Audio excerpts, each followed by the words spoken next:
There's nothing quite like the excitement of sitting down to watch a hugely anticipated movie that actually delivers on all of that insane pre-release hype. Yet, films that well and truly obliterate fans' high expectations are extremely rare. Movies like The Dark Knight, The Lord of the Rings, The Return of the King, and Toy Story 3 are incredibly few and far between, because it's sadly far more common for films to just fail to match the immense hype. And while in some cases the filmmakers can certainly be blamed for delivering an inferior product, often fans really only have themselves to blame here. Because we're obsessive, we build things up in our mind, and when it doesn't live up to those expectations, well, we are very disappointed. So let's have a chat about them, shall we? As I'm Jules, this is WhatCulture.com, and these are 10 movies that were ruined by fan overhype. Number 10, Star Wars Episode 1, The Phantom Menace. So let's kick things off with inarguably one of the most anticipated movies in the history of cinema. Star Wars Episode 1, The Phantom Menace was of course the first Star Wars movie since Return of the Jedi more than 15 years prior, and most fans never even considered the possibility that it wouldn't be another great entry into the franchise. The movie's marketing campaign was extremely effective in drumming up hype, enough that some fans decided to camp outside cinemas for weeks or even months ahead of time in anticipation. Yeah, that actually happened. And then The Phantom Menace was finally released. Critical reviews were mixed, and the response from fans was one of general bemusement, and it appeared that George Lucas had delivered something so just clunky and uneven. Esteem for the film has definitely grown somewhat in recent years, and it's been acknowledged that it's an ambitious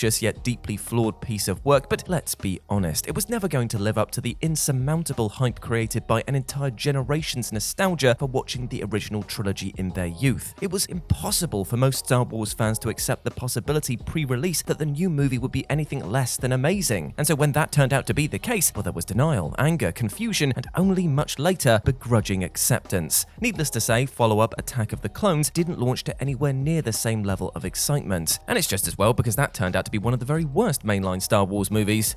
Number 9, Man of Steel. Now, one thing's for sure, Warner Brothers sure knows how to market a superhero movie. Trailers for Zack Snyder's Man of Steel did a fantastic job presenting it as a gritty reinvention of Superman's origin story, effectively being Snyder's riff on Christopher Nolan's Batman Begins. That Nolan helped crack the story and served as a producer certainly didn't hurt that association. Even with Snyder's fairly spotty filmmaking track record, fans whipped themselves into a frenzy, thrilled that one of the most iconic superheroes in history was finally getting a more serious-minded cinematic take. And while that was definitely an accurate reflection of the movie's tone, Man of Steel was a far messier and more uneven film than Nolan's Batman reimagining. While entertaining to a point, many balked at its tonal issues and some of the storytelling decisions, ensuring that anyone basically expecting Superman Begins was left with a film that fell far short of that mark. And because fans apparently can't learn anything, they also got themselves wildly overexcited for the follow-up Batman v Superman, which delivered far more divisive results amid expectations of an Avengers caliber event film. And let's not even get started on 2017's Justice League. Number 8, The Village. Now, it's tough to imagine a filmmaker who has been more of a victim of their own success than M. Night Shyamalan. The shock critical and commercial popularity of The Sixth Sense netted the 29-year-old director 2 Oscar nominations, while the press ill-advisedly dubbed him as the next Spielberg. Though his next 2 films, Unbreakable and Signs, couldn't replicate The Sixth Sense's mammoth success, they were nevertheless well received by critics and fans for the most part. The marketing for his next project, The Village, meanwhile did a remarkable job selling it as a suspense-fueled period horror film, with many feeling that it might actually deliver a return to A+ form for the director, but as we all know now, that wasn't the case. Now, The Village certainly isn't a bad film. I mean, it's well acted by a great cast and beautifully shot, but fans were so convinced that Shyamalan had another Sixth Sense smash hit on his hands that it could never live up to those expectations. Sure, the third act reveal is understandably divisive, but even without that, fan expectations were so ludicrously high that there was nothing that Shyamalan could ever do to live up to that. Such is the unfortunate reality of peaking as early as Shyamalan has. He'll likely never achieve the same level of popular success and acclaim of The Sixth Sense ever again. With The Village being the first of many critical stumbles in his career since, Shyamalan has at least brought fan expectations suitably back down to earth. These days, nobody expects a masterpiece from him, but rather something that's ambitious, messy, and divisive. And that's not a terrible place for a director to be in, honestly. Number 7, The Matrix Revolutions. The Matrix Reloaded may have left some fans feeling disappointed as a follow-up to the iconic original, but it still delivered the groundbreaking, effects-driven action sequences that fans expected, and functioned just fine as the bridging middle chapter of the trilogy. Even with fans' expectations somewhat lowered for the threequel, Matrix Revolutions, there was still a lot of excitement that it would round out Neo's story in gratifying, eye-popping fashion. Yet the Wachowskis clearly weren't interested in delivering a strictly crowd-pleasing finale, as Revolutions instead got bogged down with noodle-baking philosophy and video gaming action sequences, before then signing off with an inconclusive, elliptical ending that left many fans absolutely infuriated. All of the Matrix sequels, including the recent Matrix Resurrections, have struggled to escape the long shadow cast by the original, which was such a landmark piece of action cinema that it was near impossible for any follow-up to fully live up to it. In the case of Revolutions, it also probably didn't help that it released barely a month before a decidedly more successful threequel, The Lord of the Rings: Return of the King.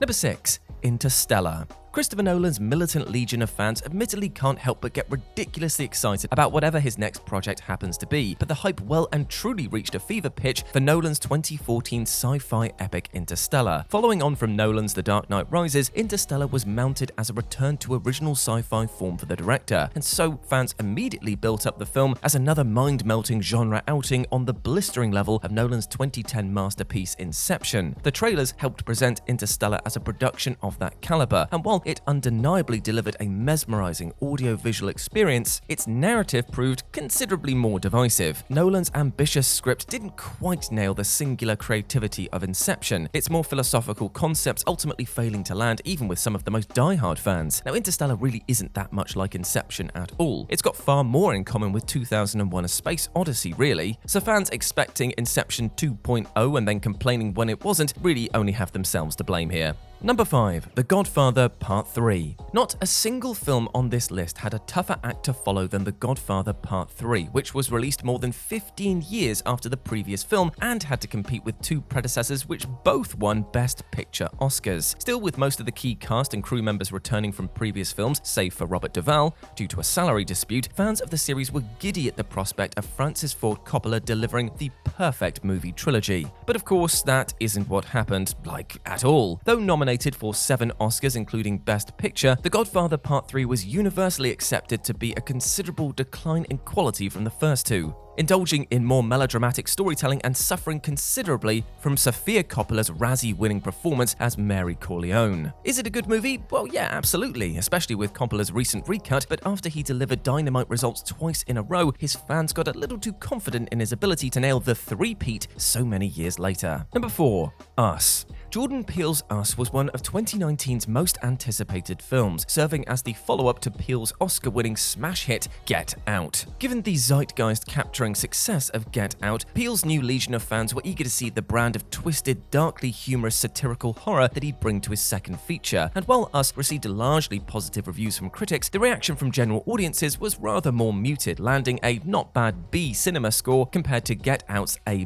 rating. The problem is that fans basically made the movie they wanted to see in their heads, and when Us turned out to be a very different beast to Get Out, they didn't really know what to do with it. Less outwardly satirical than Peele's previous film, and basically a meaner, weirder beast of a movie overall, Us left many feeling a bit deflated. They simply expected to see Get Out 2.0, when Peele's twisted, ambitious, and yes, flawed vision was actually something else entirely. Number 3. Prometheus. The marketing for Ridley Scott's Alien prequel Prometheus did all the right things, establishing an eerie and intoxicating atmosphere and emphasizing the film's gorgeous production design, superb cast, and ominous sci-fi horror mystery. While no sensible Alien fan was expecting a film on par with the first 2 movies in the series, hopes were definitely high that Prometheus would blow every subsequent Alien film out of the water and serve as a gratifying direct lead-in to Scott's original. But despite what many might insist, Prometheus is actually a good film. It is definitely deeply flawed, yes, but it is entertaining, it is ambitious, and it is definitely visually stunning. But the problem, inevitably, is that fans were so married to the idea of it being an immediate prequel to Alien, something that the movie's marketing basically leaned into admittedly, that they didn't even know how to process any other possibility. And so when Prometheus turned out to be a project that was rather tangential and adjacent to Alien, taking place in a similar but different location and only maybe suggesting how the movie's events came to pass, fans were left fuming. Some frustration was certainly understandable, understandable, but fans were so dead set on Prometheus being this one thing that they simply couldn't enjoy it for what it actually was. Number 2. Doctor Strange in the Multiverse of Madness. Now, few are going to rank Doctor Strange in the Multiverse of Madness amongst their favourite MCU movies, but it's a totally fine film that's far from the trash fire that it's being touted as in some circles of the fandom. The problem, inevitably, is that the movie was just hyped up to being a bold, daring riff on the MCU's ever-widening multiverse, and so fans expected insane cameos and fan service moments left and right, buying into all of the pre-release rumours about Tom Cruise playing a variant of Iron Man, Hugh Jackman reprising his role as Wolverine, and Deadpool even showing up in one of the universes. But Multiverse of Madness was, for all of its unhinged moments, a fairly modest take on the multiverse, with most of the action transpiring in just a few universes. Furthermore, the fan service was mostly spent on the single mid-film Illuminati sequence, which, while entertaining, left some fans feeling underwhelmed due to the lack of more jaw-dropping cameos. Following on from one of the more commercially successful and crowd-pleasing MCU movies to date, Spider-Man No Way Home, certainly did this film no favours at all, as fans got whipped up into a frenzy, considering the many multiversal possibilities that ultimately just didn't come to fruition.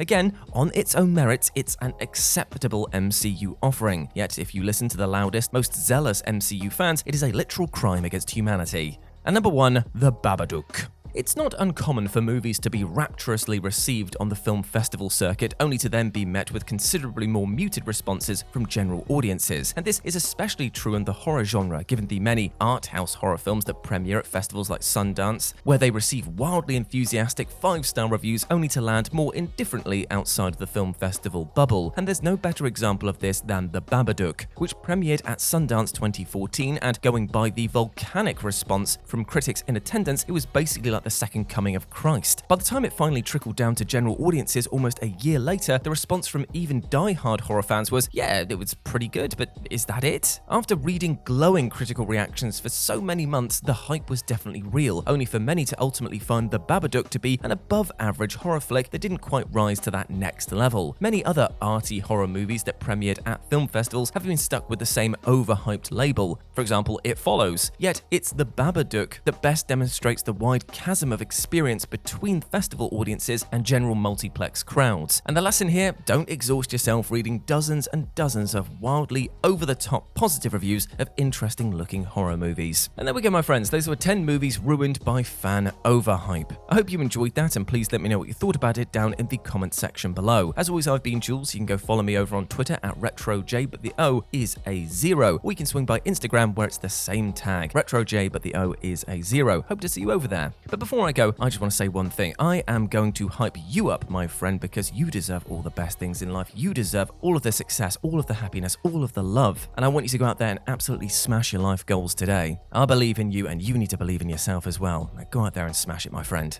Now get on it, you big ledge. As always, I've been Jules. You have been awesome. Never forget that, and I'll speak to you soon. Bye.